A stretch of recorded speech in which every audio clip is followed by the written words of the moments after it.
Oggi una riunione del CDA dell'AICA con i sindaci, dovete decidere cosa fare per i vertici dell'azienda. Ecco, lei è uno dei maggiori critici verso questa amministrazione dell'AICA.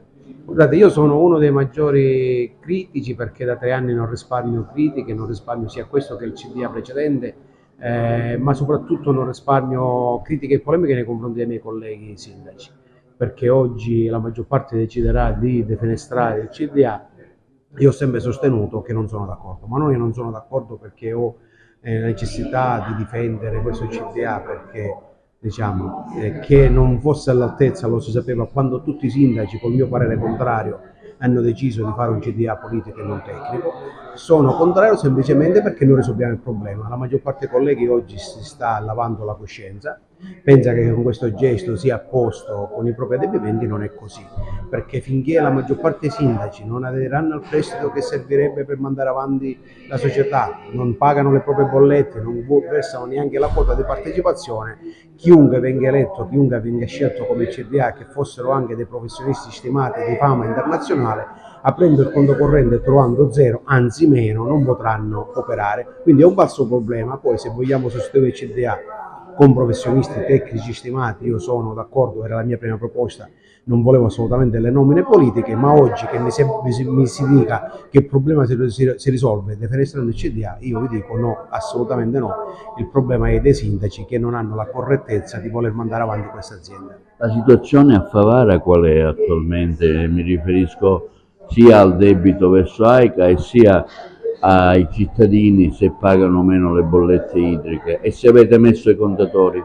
Ma guarda, la situazione è semplice. Favara in questo momento non è un debitore di AICA ma un creditore.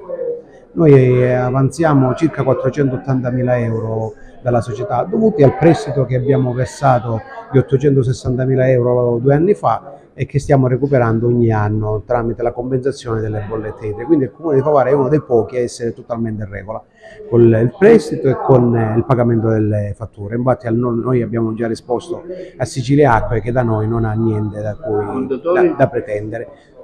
Più della metà dei cittadini oggi è fornito di contatore, c'è una buona parte ancora che sono forfettari, ma ahimè questo cambio si è fermato da tempo, la città aspetta e pretende questi contatori, non c'è nessuno che ha problemi in merito, bisogna semplicemente riuscire a trovare tramite l'azienda dei finanziamenti per poter procedere a questo lavoro. Contatori che oggi però bisogna essere chiari, chi era forfettario in questo anno ha comunque subito e ripagato dei vantaggi che aveva avuto nel passato, perché oggi nonostante non è entrato un litro d'acqua sono stati costretti a pagare comunque l'acqua forfait. Quei pozzi dell'estate scorsa, ricordo che ci siamo visti, lei mi diceva che c'erano dei pozzi che dovevano essere attivati, quest'anno possono essere riutilizzati in vista dell'estate? Allora, noi abbiamo il pozzo che abbiamo attivato l'anno scorso e stiamo cercando di riattivare perché con le piogge diciamo probabilmente si è riempito, quindi stiamo provando a riattivarlo.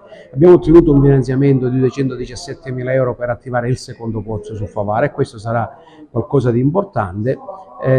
Sono ancora in attesa, e questo per me è inspiegabile, gli altri 3 pozzi che avevo segnalato, uno sul territorio di Favara e 2 sul territorio di Grotte, che forniscono il partitore d'Aragona. Abbiamo fatto tantissime riunioni, mi sono preso anche il rischio di andarle a segnalare. Ancora oggi, nonostante il mio sforzo, la mia volontà e il mio lavoro, questi pozzi sono ancora inattivi.